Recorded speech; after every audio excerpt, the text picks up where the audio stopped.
Hello and welcome to another episode of Alan Writes.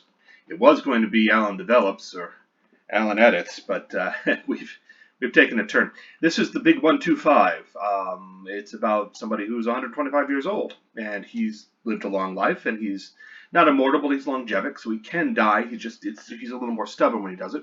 Unfortunately, there are plenty of other people out there who have a similar immort serum, as it's called, or immort, because this is the future and everybody uses clipped phrases when speaking.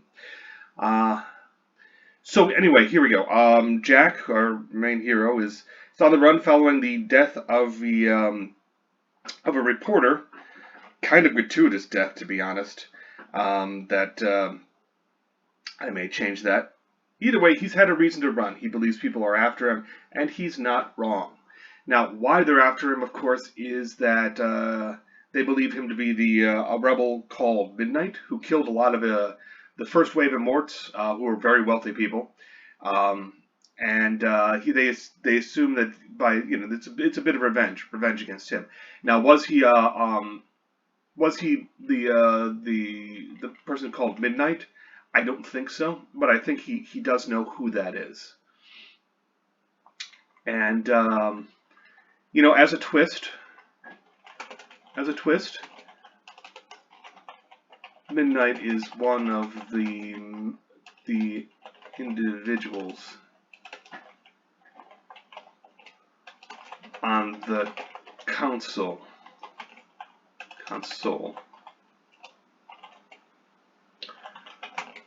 that are pursuing him. Something's wrong about that council. Council, not Roman. And that is obviously wrong. All right, there we go. Now my brain, I hope I'm not doing too much spelling rather than creating, because, well, you can't, it's hard to do both. At least to the level that you want. That's why I love spell check.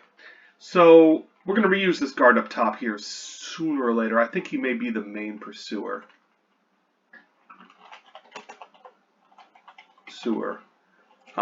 Family ties to a member of the council.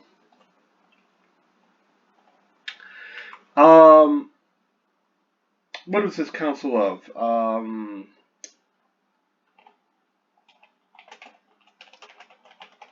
going to reuse something. I'm going to use the Council of Crows.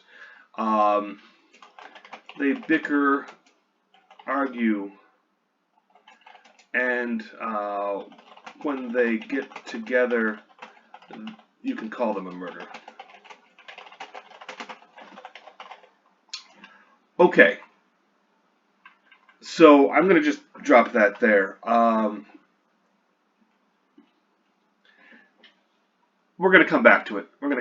This is not how I generally like to plan out a screenplay, but we're in the midst of it, so I've got to keep going.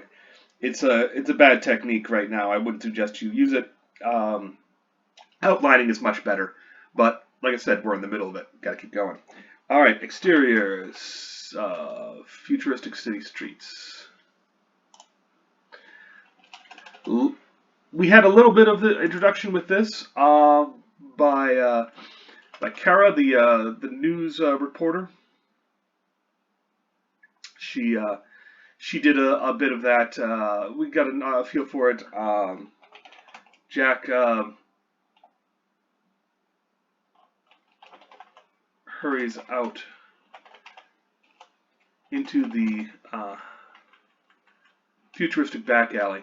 Let's call it a back alley.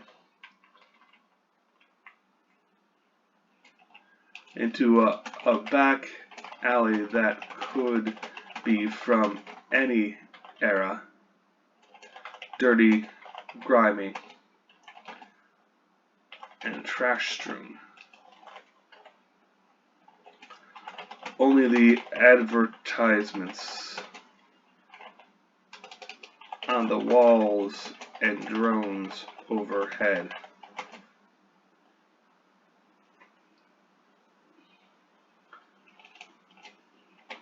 make it part of the future.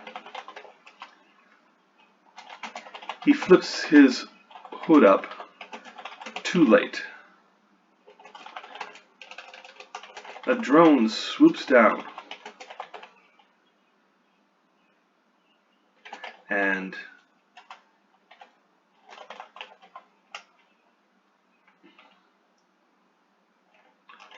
advertisement.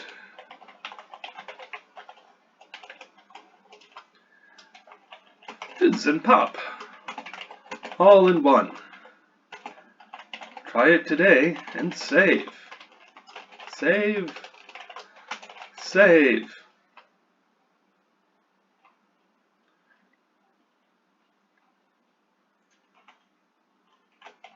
A flash of advertising for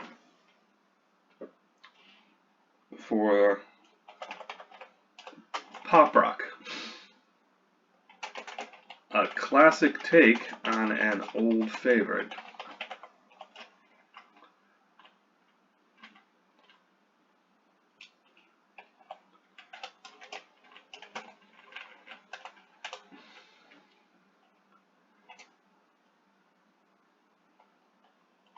Nearly blinds him.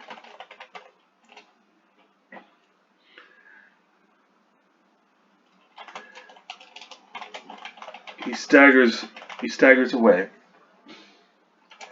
as the other drones bombard him with suggestions on how to spend his money.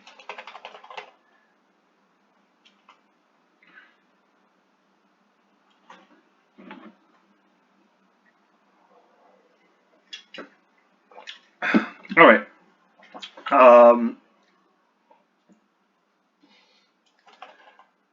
The two mercs emerge. Their features distorted by transparent masks. By masks. They open fire, and the drones scatter. And the drones scatter.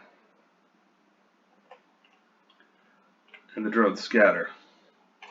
Some warbling a warning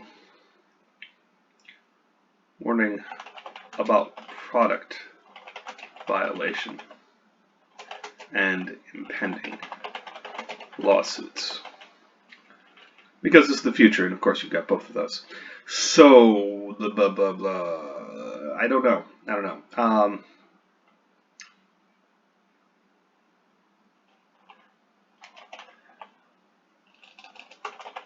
Down the alley, Jack surges into a doorway.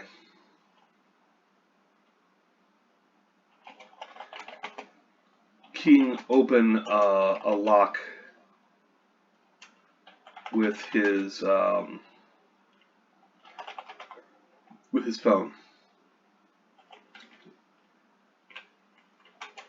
Electronic lock with his phone.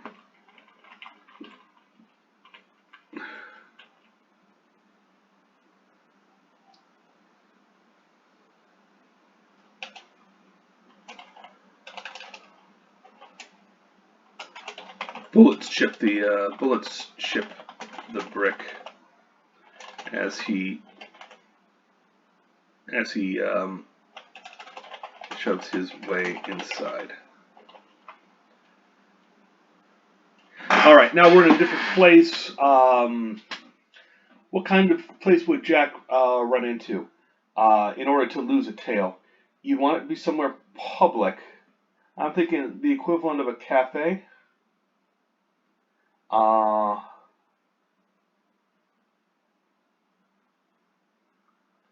Also someplace he doesn't use. Okay, let's go with a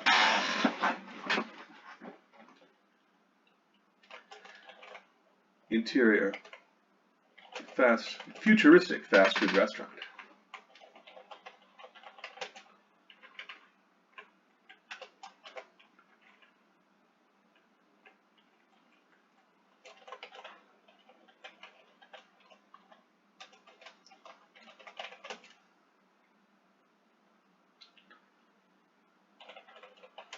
through the kitchen,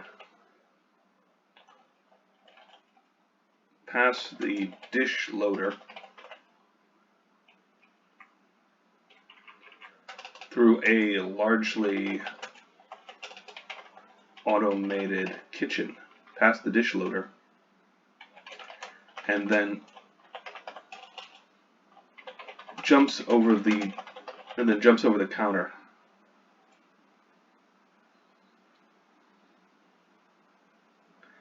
And then jumps over the counter to the lobby.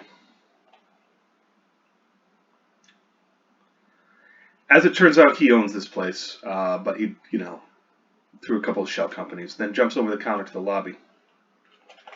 The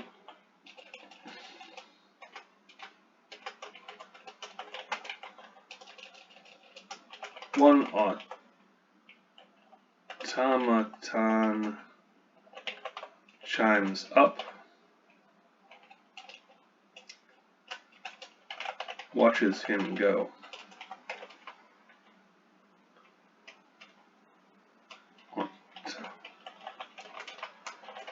I'm sorry, sir. I didn't get your order.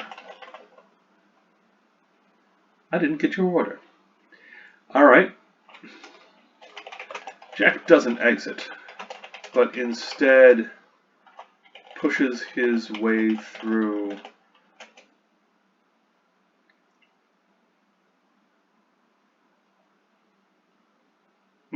a side door. Pushes his way through a concealed side door.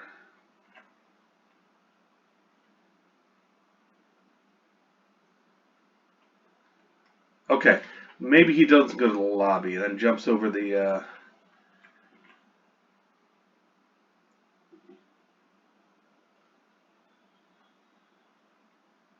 through a concealed side door.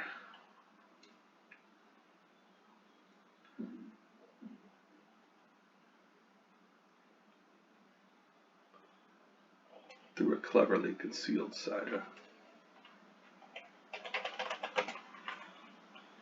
All right. This is his rat hole escape.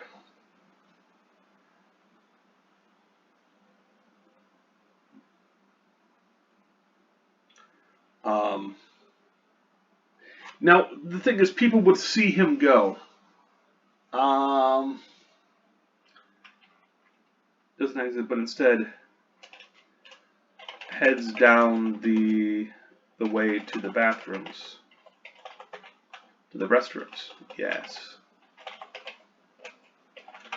The way is clear, and instead of using any of the obvious doors, he makes his way to a cleverly concealed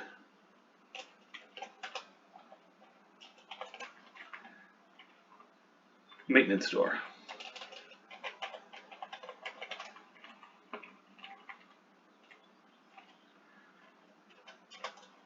Interior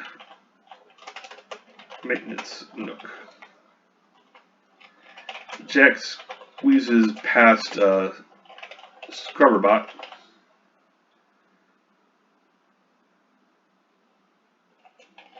Sets it on activate, and then slides in through yet another hidden door, hidden accessway, and disappears. Okay, that's enough multi-cutouts. I think we're gonna, because he's lost his tail. Interior futuristic fast food restaurant.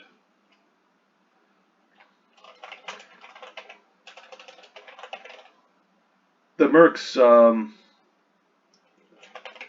finally frag the lock and push into the back. The human dish loader takes cover. The automatons move to block, move to protect their human charges. The mercs pay them no mind and set a device on the counter that activates and sends a pulse through the building.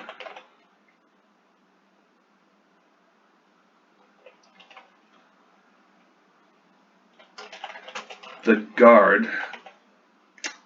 All right, I need an appropriate guard name for somebody who's a second tier.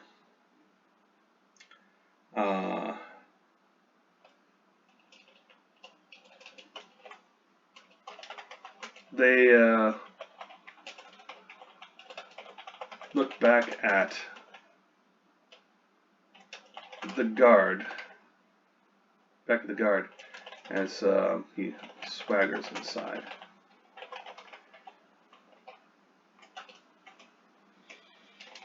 Merc.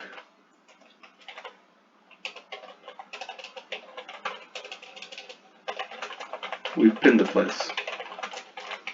Mr. Delsko.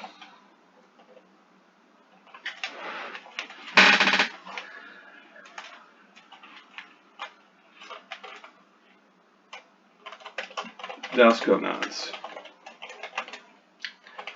and looks to one of the patrons who, underneath all of the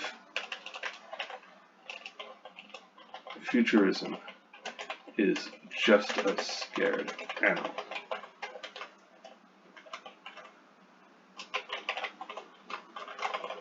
Tell me, dear,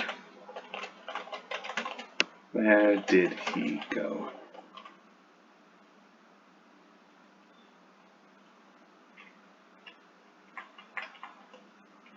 At the guard, baseball still in hand,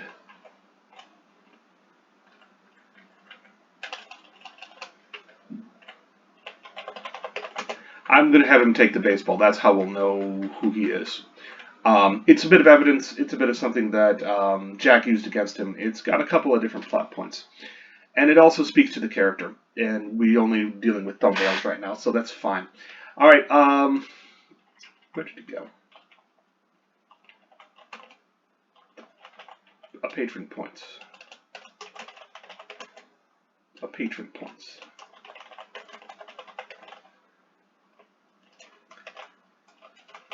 That's good. Smiles. Smiles. It is a perfect, terrifying thing.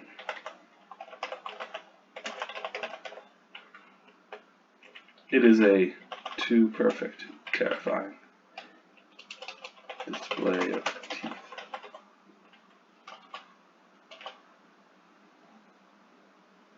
Okay. But it doesn't matter.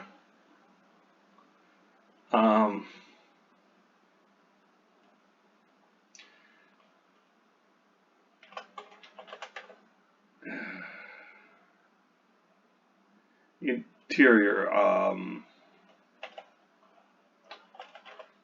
down below. Jack descends a ladder and makes his way down into a series of steam tunnels.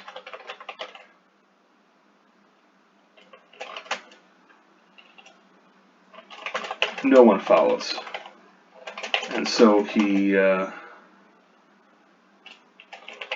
even so he hurries on. Later, Jack nears an exit, tired but unbowed.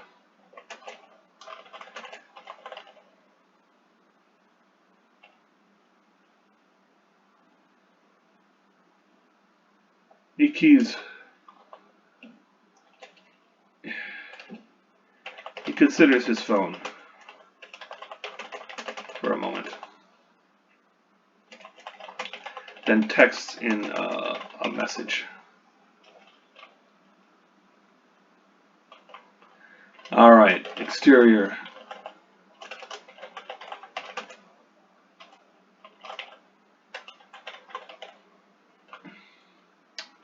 All right, futuristic streets. I don't know. The Delsko keys his implanted phone, idly tossing the baseball to his fellow mercs as they talk. As he waits for a response. A chime keys. A song plays. An old one. Dasko stands a little straighter.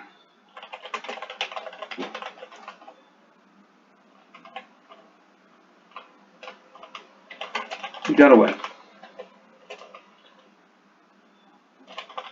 Looks like he dropped into the steam tunnels.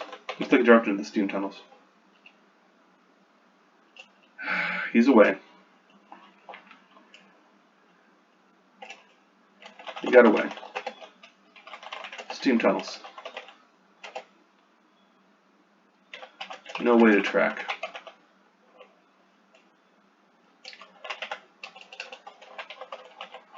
Multiple cuts. Multiple cutouts. All planned.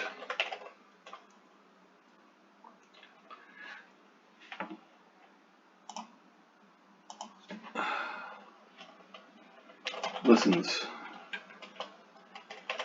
No real loose ends. Just an arm drop. No, nothing big. Nothing new. No, nothing big, nothing new.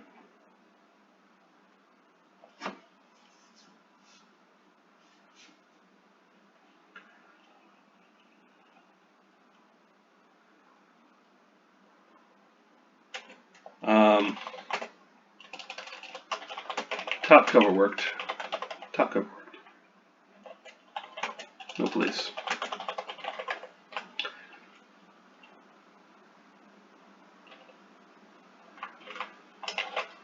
Dasko listens.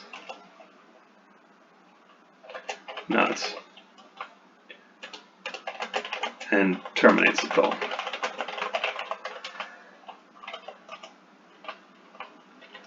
With his mercs. You'll get paid. This is... You'll get the green.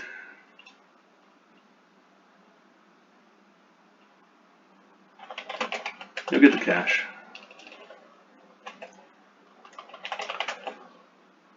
This whack is mine.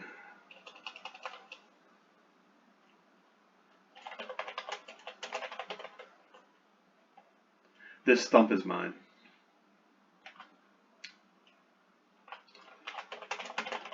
The mercs tosses the baseball back to Dasko, who examines it and finds a scribbled name, an autographed name on it. He narrows his eyes. All right. Now, the question isn't that it's traceable. It is, of course, traceable. So what he's gonna do is he's gonna run down that trace.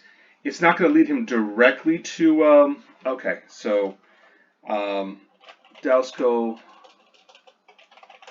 will run down Jack's love of baseball. Corner a collector / vendor and get some answers. It's bloody work, but it does work. Jack heads to a safe harbor. Now, an old flame of his. They just met when they were both too old to give the relationship the energy needed. Sad for that. She's doing quite well. Naturally, she'll be Delsko's last victim. Jack researches into Kara. This has got to be related to the memory offer. Figure out both. Then Delsko shows. Jack must run again. All right, so that's the next couple of scenes. As you can tell, we're trying to keep the tempo going and trying to make it. We're trying to make this it's a thriller paced, and that's fine. That's fine. With movies, you've got to keep it going. You've got to keep. If we're going to rely on action, we're going to have story. Things need to go snap, snap, snap, and because we can't make this. It's a thriller. It's an action adventure. It's a lot of things. Jack's on the Run. It's a classic. It's a classic tale. As long as we don't give the audience the chance to breathe too much, and we introduce more things, and we have the characters react. The Bourne Identity. The Bourne Identity is a good one. That was a really enjoyable film when I first saw it. I didn't know that I was going to like it, but I did. So anyway, this has been Alan Edits, Coagulates Stuff. It's Alan Writes. We're writing. And I hope you've enjoyed this and taken a look into how you make a screenplay, which is often you just sort of let things go and then you figure it out afterwards. And you put it together in the second draft, because the first draft is all about making mistakes and then hiding them. So, I hope you've enjoyed this. Take care out there and have a good day. Thanks.